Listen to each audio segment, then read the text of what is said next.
Plate type heavy டாப்லிங்கு 4 bolt போட்டு push போட்டு connect பண்ணியிருப்போம். ரொம்ப ரிஜிட்டாக இருக்கும்.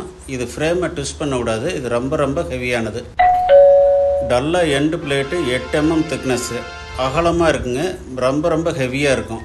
லெஃப்ட் சைடு ரைட் சைடு ரெண்டுமே 8 mm திக்னஸுங்க. ரெண்டு பக்கமே நல்லா ஹெவியாக இருக்குங்க.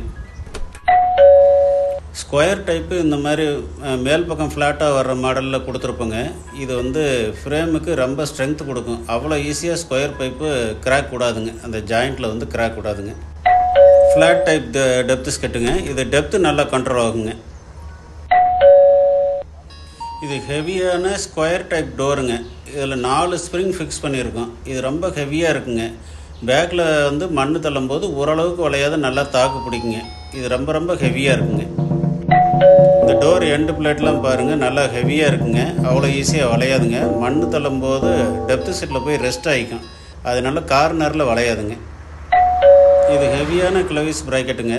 இது வெயிட் அதிகம். நல்லா ஹெவி மெட்டீரியலில் செஞ்சுருக்குது. 6 போல்ட்டு போட்டு லாக் பண்ணியிருப்போம். இது வந்து அவ்வளோ ஈஸியாக லூஸ் ஆகாதுங்க. வண்டி ஓடும்போது லூஸ் ஆகிட்டு இந்த பக்கம் அந்த பக்கம் நகராமல் நல்லா ஹெவியாக இருக்குங்க. இது ஸ்டார் கப்புங்க. Oil type. டம்மி சைடில் ஆயில் டைப்புங்க. நாங்கள் கொடுத்துருக்கிறது பெட்டர் ஹெலிக்கல் ஆங்கிளுங்க. இதனால் வந்து ரொம்ப ஆழமாக இறங்குங்க. லோடு இல்லாமல் ஓடும். எவ்வளோ கடுசாக இருந்தாலும் இறங்குங்க.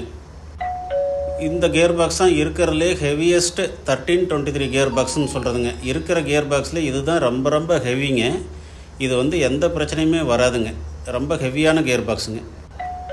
இந்த ஹெவி பேக் டோர் வந்து ஸ்கொயர் டைப்பில் இருக்குங்க. இது வந்து டோரோட சைடு எண்டு பிளேட்டில் ஓட்டை போட்டு வெளியே கொண்டு வந்திருப்போம்.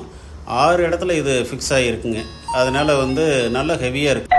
சைடு பிளேட் ரொம்ப பெருசாக இருக்கிறதுனால அதனுடைய ஸ்ட்ரென்த் அதிகம். நல்லா அகலமாக கொடுத்துருக்குறோம். ஃப்ரேம் டிசைன் ரொம்ப ஹெவியான டிசைனுங்க. இந்த சைடு பிளேட்டையும் பாருங்கள், நல்லா ஹெவியாக இருக்குங்க.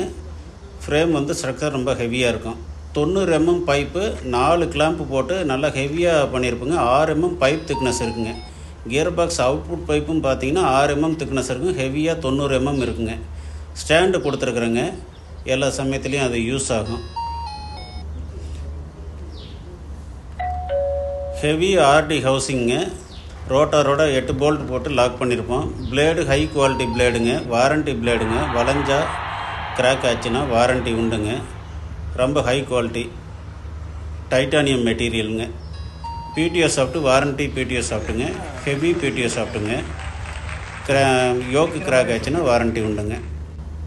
நான் டிரைவ் சைடு ஹவுசிங்க. 8 போல்ட்டு போட்டு லாக் பண்ணியிருப்போம். நல்லா ஹெவியாக இருக்குங்க.